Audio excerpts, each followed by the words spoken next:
Conakry, 8 décembre 2015, au sommaire, tous les parcs automobiles doivent déménager sur le site de Kouria. L'État guinéen a offert un domaine de 100 hectares aux vendeurs de véhicules d'occasion. La démarche vise à désengorger la capitale. Les chantiers de la fête de l'indépendance à Kankan suscitent de l'engouement chez les habitants de Nabaya. Les travaux réalisés par le gouvernement donnent un visage réduisant à Kankan. Mesdames et messieurs, bonsoir. Merci de votre attention et bienvenue dans cette édition. La commission d'orientation stratégique de l'unité de gestion du comité national de pilotage de la réforme du secteur national de sécurité a tenu ce matin sa session au palais Sékou-Touré sous la présidence du chef de l'État, professeur Alpha Condé. La session a planché sur le niveau d'exécution des recommandations de mai 2014. Voici le reportage d'Ibrahima Keïta. Cette session de la commission d'orientation stratégique de l'unité de gestion du comité national de pilotage de la réforme du secteur de la sécurité tenue ce mardi avait à l'ordre du jour le rappel des recommandations de la commission d'orientation stratégique de mai 2014. Aussi, il s'agissait de la synthèse de l'exécution des recommandations du rapport d'évaluation et des activités de la stratégie nationale d'action prioritaire, le tout soutenu par la présentation des résultats sectoriels de l'exécution des recommandations du rapport. À la lumière de cette rencontre, il ressort que les efforts ont été déployés dans tous les domaines, même si le chemin à parcourir est encore considérable. En dirigeant les travaux de cette session, le chef de l'État, professeur Alpha Condé, a insisté sur la nécessité de poursuivre les efforts en vue de faire de la réforme du secteur de la sécurité une réalité. Ce processus si important a pour but de garantir la paix citoyenne, la stabilité politique et impulser le développement économique de notre pays et de la sous-région. Malgré les embûches, crises sanitaires majeures, économie mondiale existante, décroissance du prix des matières premières et autres, nous avons maintenu la réforme du secteur de sécurité parmi les priorités du gouvernement. Nous devons doubler d'efforts, poursuivre le travail débuté et en assurer la paternité. C'est ce que le peuple guinéen demande et c'est à quoi il a droit. Des défis sont toujours aussi présents, nous ne pouvons les négliger, ils font partie de notre réalité. Du ministère de la Défense à celui de l'Environnement, en passant par ceux de la sécurité, du budget et de la justice, l'exécution des recommandations sectorielles a connu une légère évolution. Cela compte tenu en général du passage de la fièvre à virus Ebola, une maladie qui a fortement joué sur la mise en œuvre des 227 activités prévues au compte de la réforme du secteur de la sécurité en Guinée. Et malgré le retard enregistré, les partenaires apprécient la démarche et l'effort du gouvernement guinéen. Des partenaires qui ont déjà posé des actions pour la réforme du secteur et qui comptent aller loin avec le gouvernement. D'appui à la protection civile, je pourrais donner un certain nombre d'exemples concrets. Par exemple, à la police, la réhabilitation de plusieurs commissariats à Conakry et à Nzérékoré, 700 policiers formés, équipés. Dans la protection civile, renforcement de la brigade des sapeurs-pompiers à Conakry, création de 4 unités de protection civile à l'intérieur du pays, donc 4 centres d'incendie de secours équipés et dotés de véhicules d'intervention, 230 sapeurs-pompiers formés, équipés. Les Nations Unies apprécient sincèrement ce qui a été atteint à travers tout ce qui a été présenté comme apport, malgré les difficultés que nous connaissons et qui ont été aussi présentées. Le pays reste engagé sur la réforme du secteur de sécurité qui est un préalable pour tout, pour la consolidation de la paix, pour le développement. Pour le système des Nations Unies, comme vous le savez, il y a 2 points importants sur lesquels nous sommes engagés. C'est surtout la réforme de la justice, mais également la réforme des forces de défense et de sécurité, les programmes de formation. Mais on voudrait insister sur le volet mobilisation des ressources et nous réjouir que dans la loi 2016, le gouvernement est engagé à d'abord financer cette réforme si importante qui, comme vous venez de le dire, va seulement faciliter l'engagement des partenaires ici présents. Et malgré cette appréciation, le président de la République, professeur Alpha Condé, qui fait de la réforme du secteur de la sécurité l'une des priorités, entend aller vite et bien avec l'appui des partenaires bi- et multilatéraux. Le chef de l'État, pour plus d'actions positives en faveur de cette réforme, a donné des orientations sectorielles pour plus de visibilité dans la poursuite des efforts. Je voudrais commencer par remercier tous les partenaires pour leur appui à la réforme du secteur de la sécurité et les exercer à soutenir davantage tous les efforts entrepris à ce jour, en particulier dans l'accomplissement de la stratégie nationale d'action prioritaire. Et ainsi, le ministre d'État, directeur de cabinet responsable de l'unité de gestion du programme, le ministre d'État, ministre de l'économie et des finances, avec l'appui du bureau conseil stratégique, de finaliser la stratégie de mobilisation des ressources pour la poursuite de la mise en œuvre de la réforme. Au comité technique sectoriel, suite au retard cumulé dû aux situations que nous connaissons, de revoir la programmation des activités prévues et de l'établir sur la période 2017-2019. A rappelé que la présente session se tient 19 mois après la dernière. Pour le président guinéen, il s'agit désormais de revoir le calendrier pour des rencontres trimestrielles ou semestrielles. La rencontre de ce mardi a donc permis de faire la situation d'ensemble en vue de la poursuite des efforts visant la réforme du secteur de la sécurité en Guinée avant fin 2017. L'autre temps fort de cette édition, c'est la visite du ministre des Transports sur la plateforme logistique de Kouria, dans la préfecture de Koya, un domaine de 100 hectares qui doit accueillir les véhicules importés. Les travaux d'aménagement avancent à la satisfaction des bénéficiaires. Les importateurs de véhicules d'occasion sont invités à faire déménager leurs engins sur le site de Kouria cette semaine même, une mesure qui vise à désengorger la capitale. Fodé Camara signe ce reportage. Importés à tour de bras, des véhicules de tous les âges jonchent les trottoirs de la presqu'île de Kaloum, au kilomètre 36, en passant par Matam, Dixine, Matoto et Kagbele. Ça et là, les emprises des différentes voies sont prises en otage par des parcs de vente des véhicules. Face à ce stationnement anarchique qui asphyxie la circulation, le gouvernement sonne la fin de la récréation. À court terme, tous les importateurs de véhicules seront délocalisés à Kouria, une commune rurale de Koya. Oui, tout à fait normal d'envoyer les vendeurs de véhicules à Kouria si les conditions sont remplies, puisque ça fait longtemps que nous sommes en activité en ville. Kouria, d'accord, mais l'aménagement, c'est d'abord, s'il arrive à aménager les conditions qui peuvent nous permettre d'aller facilement à Kouria, on est prêt à aller, parce qu'on ne peut pas faire tête avec l'État. 115 km de Boulbinet, loin du brouhaha de la capitale, ici à Kouria, dans le secteur de Bangouya, 100 hectares sont aménagés pour recevoir une centaine de parcs recensés. Des forages, des postes de police et de gendarmerie et une infirmerie sont installés, de même que des lampadaires et autres dispositifs de sécurité et d'électricité. Des mesures qui tiennent compte des grincements de dents des importateurs. Au jour d'aujourd'hui, le site est prêt à recevoir les véhicules d'occasion. Il était question pour la première fois, quand on a dit aux importateurs de véhicules de monter ici, ils ont demandé à ce que le site soit électrifié et que le site soit aménagé de façon à avoir de l'eau, l'électricité, les postes de sécurité. Donc au jour d'aujourd'hui, tout est en place. On a commencé par les deux voies de route de Koya-Conakry. Ça prouve que le président prend Koya comme la vitrine de la capitale. Une fois qu'on dit que Koya a un parc ici moderne, digne de nom, là, ça nous réjouit à plus d'un titre. Après cette phase pilote de 100 hectares, la plateforme logistique de Kouria va s'étendre sur 500 hectares pour accueillir tous les métiers auxiliaires des transports, histoire de désengorger la capitale. Mon séjour ici ce matin s'inscrivait dans le cadre du lancement des travaux de morcellement des parcelles qui vont être attribuées à ces importateurs de véhicules.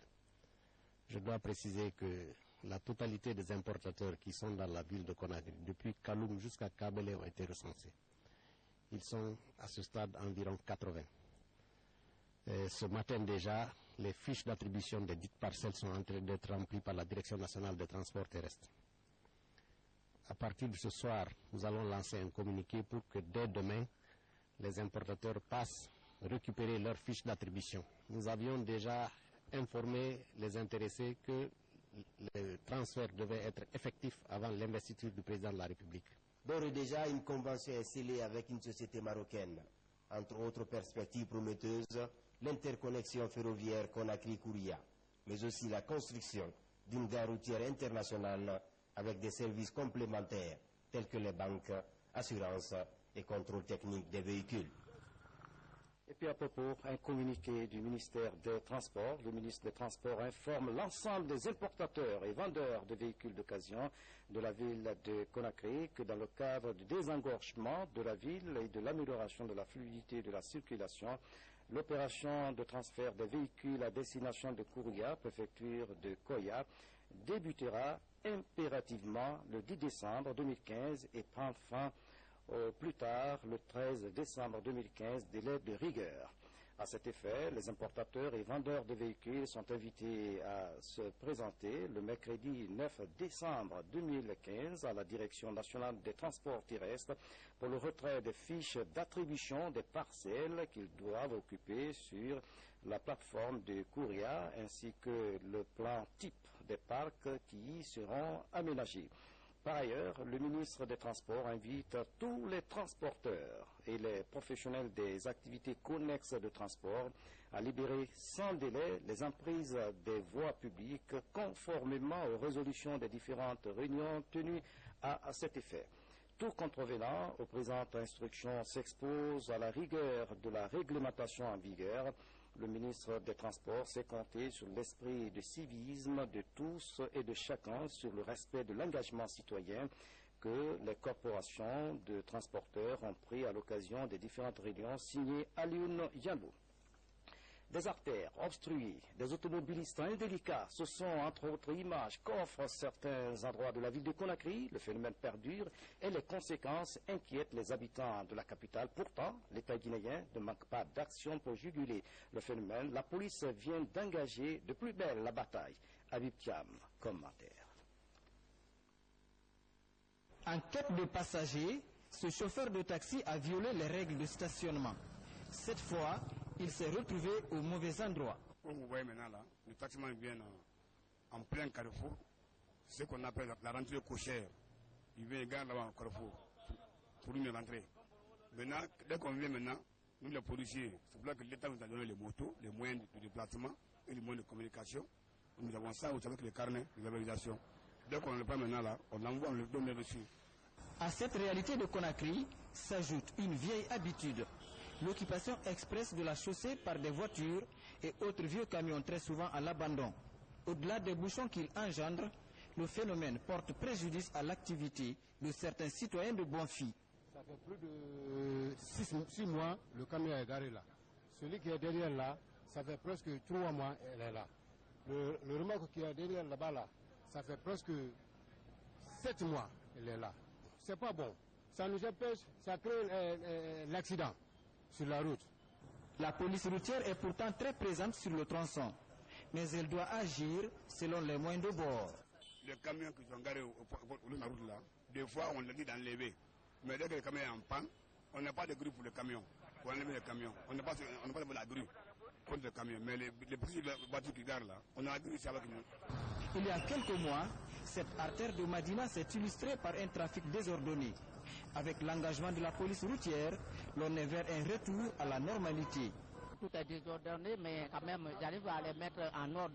Pour que le carrefour de Madina, le pont de Madina soit libre, il faudrait que les marchands de là et les marchands, qu'on trouve au moins une bonne place pour ces gens-là. Parce que tant qu'ils sont là, les piétons ils n'ont pas le courage de passer, ils n'ont pas le temps de passer parce qu'il y a des véhicules qui passent, il y a des piétons qui passent, il y a tout qui passe sur la même voie. Déterminée à assurer à la capitale sa fluidité, la police est passée à l'action. Une vaste opération de déguerpissement des emprises de la route est en cours. Mais les habitudes ont la vie dure. À Conakry, réguler la circulation relève d'un parcours du combattant. Et l'opération assure. La COP 21 se poursuit à Paris en France, la plus grande rencontre sur le climat. Un accord visant à réduire sur le niveau du réchauffement climatique est attendu en fin de semaine. La mission de l'État guinéen a réaffirmé ce mardi sa position et son engagement sur la promotion de l'énergie verte. Voici le reportage à Paris. Kamara Boubacar. La conférence de Paris sur le climat vient d'amorcer sa dernière ligne droite. Des progrès de financement climatique sont annoncés, mais les discussions se poursuivent pour l'atténuation des effets du changement.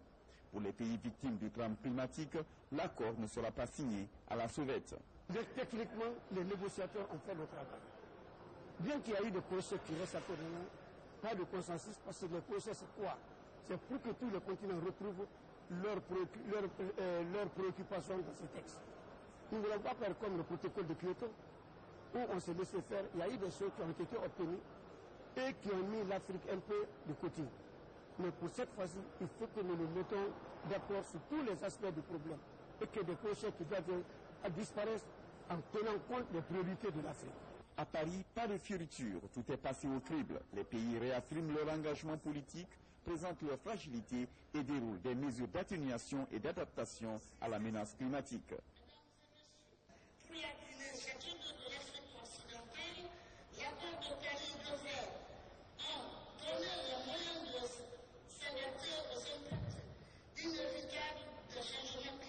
Préserver les ressources en eau du pays au profit des Guinéens et de l'Afrique, gérer efficacement et durablement les écosystèmes, promouvoir et développer des pratiques agro-silvopastorales au profit des communautés vulnérables durement affectées. Deuxièmement, exploiter l'important potentiel énergétique. Troisièmement, contribuer efficacement au développement durable en mettant en place un cadre juridique et réglementaire approprié.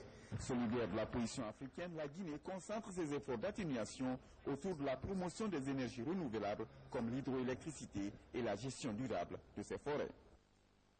L'autre image de l'actualité nationale, la commission mines et industrie de l'Assemblée nationale a visité les sites d'opération de la compagnie de bauxite de Kilia, située dans les localités de Balaya et de Débélé. Objectif, voir et apprécier les actions de cette société qui évolue en Guinée depuis des années. Sidi Roberton.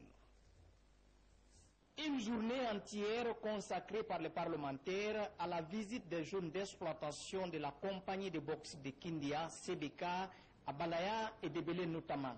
Objectif, toucher du doigt les réalités, mais surtout rassurer les populations guinéennes des conditions de travail du géant minier Rusal dans ces différentes localités.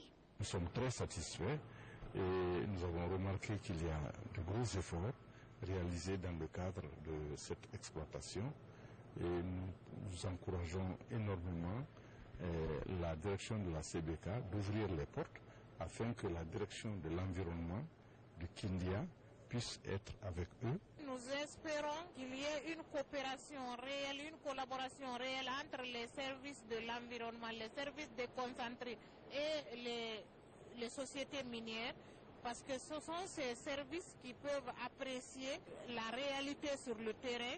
On souhaiterait également qu'il y ait passe finalement de la phase d'extraction à la phase de transformation chez nous. 3 millions de tonnes par an sont exploitées et exportées sur plusieurs hectares. Une extraction importante et impressionnante qui, du coup, pose des questions environnementales. Les élus du peuple ont insisté surtout sur la protection de l'écosystème à travers le reboisement des plantes à croissance rapide. J'en suis heureux, j'en suis fier, parce que plus on a des échos positifs de l'action de Rusal ici, plus d'autres sociétés russes entendent et qu'ils disent « Ah, Rusal se sent bien en Guinée, donc ça vaut la peine d'investir en Guinée, on va venir en Guinée ». La journée a été aussi marquée par la visite du centre de recherche en épidémiologie, microbiologie et des soins médicaux, un bijou obtenu grâce à la coopération scientifique et technique guinéo-russe. Les chantiers de la fête de l'indépendance à Cancan fascinent le regard. Des infrastructures qui donnent un visage reluisant à la préfecture. Les habitants de Nabaya apprécient l'action du gouvernement. Nos reporters ont visité le bloc administratif et la résidence du préfet. Voici le reportage de Fodé Niagersola Keita et Maroufba. La résidence du gouverneur est le siège de son administration. 2 chantiers parmi dans d'autres déjà achevés à Cancan 7 mois après leur début d'exécution. Je suis arrivé ici avec la ferme décision de relever un défi. Et ce défi, c'est un défi de 3 privilèges que nous avons eus. Ces privilèges sont les suivants. Premièrement, bénéficier d'un chantier de l'État, c'est un privilège. Deuxièmement, avoir à construire la résidence du gouverneur, qui est la plus haute personnalité de la région administrative de Kankan. Il va falloir que les bénéficiaires prennent toutes les dispositions pour que le bijou ait longue vie. Parce que c'est un investissement, il faut la pérenniser, il faut que les gens prennent soin pour qu'elle ait le temps qu'il faut, pour garder l'ardeur, la physionomie qu'elle a aujourd'hui. Faite d'ingéniosité, la place des martyrs est l'un des nouveaux symboles de la cité de Nabaya. De son côté, la nouvelle gare routière se découvre petit à petit au public. Bâtie sur 6 hectares, elle possède un bloc administratif et 12 hangars pouvant abriter jusqu'à 200 véhicules. Des actions à encourager. Le Conseil économique et social a bouclé sa deuxième session ordinaire ce mardi à Conakry. Une session au cours de laquelle les conseillers ont planché sur la restructuration de l'institution. Ils ont aussi passé en revue les activités développées par le Conseil économique et social en Guinée et à l'étranger. Bernard Tonguino, reportage. Cette deuxième session ordinaire du Conseil économique et social aura duré 2 mois. Les 45 membres de l'institution, répartis en 4 commissions, ont travaillé sur plusieurs sujets, dont, entre autres, la révision des statuts, du règlement intérieur, la restructuration de l'administration du Conseil économique et social et la saisine du ministère du Plan sur le dossier des investissements publics. Nous devons nous féliciter d'avoir contribué à la réalisation d'un dialogue social inclusif, à la consolidation de la concorde et l'unité nationale pendant l'élection présidentielle. Nous nous réjouissons du succès de l'élection présidentielle au suffrage universel du 11 octobre 2015 qui s'est déroulée dans la paix et la sérénité, preuve du degré de maturité et de démocratie acquis par notre peuple. Nous sommes heureux, en outre, du succès de la lutte contre l'épidémie de la maladie à virus Ebola. Au cours de l'année 2015, le Conseil économique et social a renforcé ses relations avec plusieurs institutions similaires, ce qui a permis à la Guinée d'être membre du Conseil d'administration de l'Association internationale des conseils économiques et sociaux et institutions similaires. Le Conseil économique et social guinéen a participé à la COP 21, rencontre au cours de laquelle Rabia Toussera Diallo, présidente du CES, a animé une conférence sur la lutte contre le réchauffement climatique. La fin de cette deuxième session du Conseil économique et social est marquée par la prestation de la troupe artistique de Jeanne Makoulé. Dans l'actualité encore, le réseau des champions du plaidoyer pour le financement adéquat de la santé a officiellement lancé ses activités lundi à Conakry. Cette plateforme ambitionne d'inciter les décideurs à rehausser le budget du secteur de la santé et à créer un environnement favorable à la bonne gouvernance. Moussa Koumara. Tout comme plusieurs pays de l'Afrique au sud du Sahara, restent confrontés au faible budget alloué au secteur de la santé. Ces 10 dernières années, la santé n'avait que 2% dans le budget national. Avec le passage de l'épidémie à virus Ebola, il est passé de 2% à 4%. Ici, à la Maison de la Presse, le réseau des champions en plaidoyer pour le financement adéquat de la santé regrette cette situation. Aujourd'hui, la santé est financée quasiment par les populations et la contribution de l'État dans ce financement est extrêmement faible. Et notre association est donc là pour faire un plaidoyer au niveau des décideurs, du gouvernement, des parlementaires, des associations de la société civile, les journalistes, tous ceux qui peuvent influencer des prises de décision pour que l'État augmente sa part de contribution dans le budget de la santé. À Abuja, les pays membres de l'organisation OAS, dont la Guinée, s'étaient engagés à accorder 15% de leur budget au secteur de la santé. Mais des pays comme le nôtre traînent encore le pas. L'essentiel du financement de la santé est assuré par la population. Donc, quand tu es malade, tu viens à l'hôpital, tu payes tes médicaments, tu payes l'hospitalisation et autres. Ça, si on prend toutes les dépenses de la santé, les malades et leurs familles payent les 2/3 des coûts de santé, ce qui est extrêmement élevé, tout simplement parce qu'on n'a pas un système d'assurance maladie dans notre pays. Il y a 2 ans, ce réseau des champions en plaidoyer pour le financement adéquat de la santé est né. Mais à cause du virus Ebola, plusieurs activités n'ont pu être réalisées. Le premier combat aujourd'hui est d'inciter les décideurs à revoir à la hausse le budget du secteur de la santé. Un atelier sous-régional sur la gestion de la crise d'Ebola se tient à Conakry. Il regroupe les experts venus des pays touchés par cette épidémie. C'est une initiative de la Manoriva Union. Les participants planchent sur les différentes expériences de lutte contre cette maladie. Aya Ramatoulaye Touré fait le pas.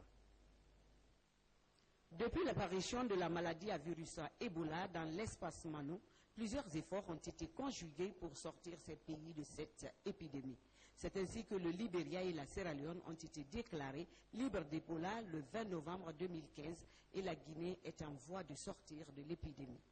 D'où la nécessité de réunir les experts de ces États pour un échange d'expériences tant sur les difficultés rencontrées que le succès enregistré dans les mesures de protection et prévention. Aujourd'hui que le Libéria et la Sierra Leone sont sortis de la tourmente, aujourd'hui que le Libéria et la Sierra Leone ont été déclarés libres d'Ebola, je crois qu'il était important que nous réunissions des experts du domaine médical à Conakry pour que des échanges d'expériences puissent permettre à la Guinée aussi, non seulement de tirer profit des bonnes pratiques qui ont eu lieu dans ces pays, mais également de renforcer la préparation de la sous-région à affronter d'éventuelles crises sanitaires et médicales dans le futur. Il s'agit de partager les expériences sur cette maladie, les approches mises en œuvre de prévention, de traitement, de soins et de soutien, concevoir et promouvoir un mécanisme de réaction rapide, de prévention, de protection et de riposte pour se préparer contre les futures épidémies. Cette rencontre sous-régionale de partage des différentes expériences tirées de la gestion de la maladie à virus Ebola nous conduira à lutter inlassablement pour l'éradication totale de cette épidémie. La pertinence du rôle des acteurs sociaux que vous êtes dans la lutte contre l'épidémie et son éradication à travers l'information, la sensibilisation et le contenu des messages véhiculés se passe de commentaires. Les participants venus du Libéria, de la Sierra Leone et de la Guinée ont expliqué comment ils ont géré l'épidémie depuis son apparition. Le bureau exécutif de l'AGEPI fustige le comportement de certains journalistes de la place qui dénoncent la légitimité, j'allais dire, du nouveau bureau alors que l'élection s'est déroulée dans la transparence, comme en témoignent les documents juridiques. Les précisions de Yaya Silla. À travers cette réunion de travail, l'AGEPI compte apporter des précisions sur les divergences de vues concernant le nouveau bureau. Selon les membres, la légitimité du bureau dirigé par Ibn Conté n'est pas à contester. De A à Z, la chronologie des événements vous sera très facile à rédiger parce que toutes les dates sont mentionnées, claires et nettes. Et nous ne sommes pas allés un pas et puis revenir en arrière. Nous avons évolué comme le réclame le droit en Guinée. Le nouveau bureau de l'AGEPI se dit être victime d'une campagne de dénigrement. Pour mettre fin à de tels agissements, le bureau entend porter plainte contre les auteurs. Il est prévu dans le Code pénal, en ses articles 262, 263 et les suivants, que tout individu qui se permettra de se donner une fonction ou un titre dont il n'a pas le droit sera condamné de 2 mois à 2 ans d'emprisonnement ferme. Donc le bureau exécutif de l'AGEPI, qui est aujourd'hui en sa tête le monsieur Moussa Ibn Conté, n'hésitera plus d'appliquer la loi vis-à-vis des contrevenants. Ça m'étonne qu'avec ce congrès qui a été tenu, tout ce qui a été fait dans les règles de l'art, que les gens protestent encore. Non, on prend ça, on prend acte. Mais ce que je demande, il serait mieux que ses frères, ses confrères, ses directeurs de publication qui s'agissent dans les petits couloirs, qui viennent, on travaille ensemble. Avec plus de 80 membres, l'Association des éditeurs de la presse indépendante de Guinée invite ses membres à tourner la page des polémiques au profit des actions de développement de la presse écrite en Guinée. Les ressortissants de la préfecture de Dabola s'impliquent dans le développement de leur terroir et partagent leur expérience en matière de développement communautaire avec les paysans, une action qui suscite de l'engouement chez les autorités locales de Alpha Moussaya. Tcherno Ousmane signe ce reportage. Les fils ressortissants de Alpha Moussaya adoptent une nouvelle stratégie dans leur élan d'appui au développement de leur localité. La construction d'infrastructures doit s'accompagner désormais de formation. Avec une population en majorité analphabète, c'est en langue du terroir que les messages sont véhiculés avec l'alphabet Nko. Pour cette première session, les débats portent sur l'esprit d'entreprise. Le but de cet atelier, c'est de lutter contre l'analphabétisme et donner de l'espoir à celles ou ceux qui n'ont pas eu la chance d'aller à l'école, de se débrouiller en langue Nko. Apprendre à ces populations comment se prendre en charge dans les communes rurales et comprendre qu'en restant au village, on peut lutter contre la pauvreté et que la pauvreté n'est pas une fatalité. Différentes astuces pour mener à bien des projets de développement sont enseignées. Pour ces ressortissants décidés à prendre à bras le corps les questions de développement de leur localité, la réduction de la pauvreté passe aussi par ce partage d'expériences inédits qui suscite beaucoup d'intérêt auprès des populations. Tous les jours, nous contribuons au développement des communautés. Mais comment? Soit par des baptêmes, soit par des sacrifices, soit par une route par là. Mais ce que nous ignorons, nous autres, dits intellectuels, c'est que les populations attendent que nous partagions notre expérience et nos connaissances, et c'est ce qui a toujours fait défaut. L'implication des ressortissants dans le développement d'Alpha Moussaya est un coup de pouce pour les autorités administratives de la sous-préfecture qui voient en cette initiative un modèle d'implication pour l'émergence des zones rurales. C'est extrêmement important, l'entrepreneuriat en langue nationale, en alphabet Nko, pour permettre à nos parents, après la construction de la banque, après la construction du marché, pour leur permettre de maîtriser les paramètres de développement et de gestion financière des fonds qu'on va mettre à leur disposition. La formation va durer 6 jours. Elle prendra fin samedi prochain.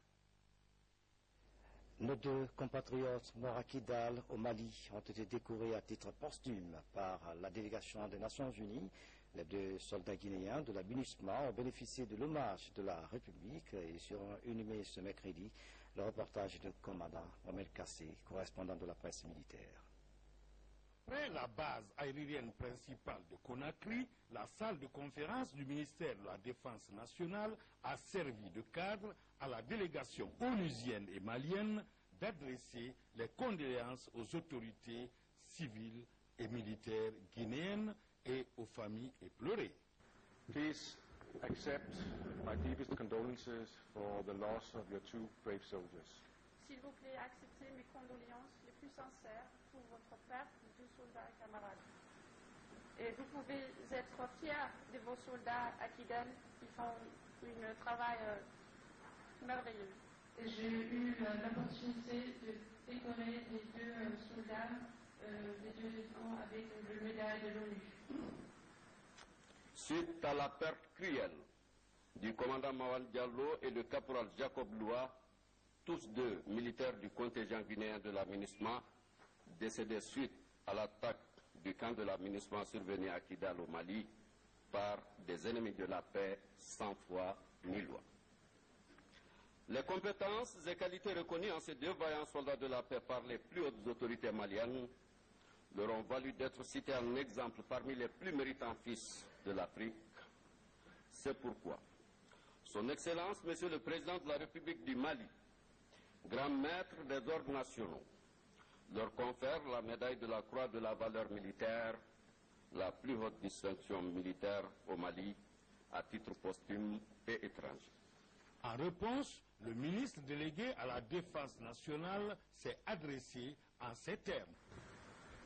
La Guinée sera toujours déterminée à contribuer dans le cadre des opérations de maintien de la paix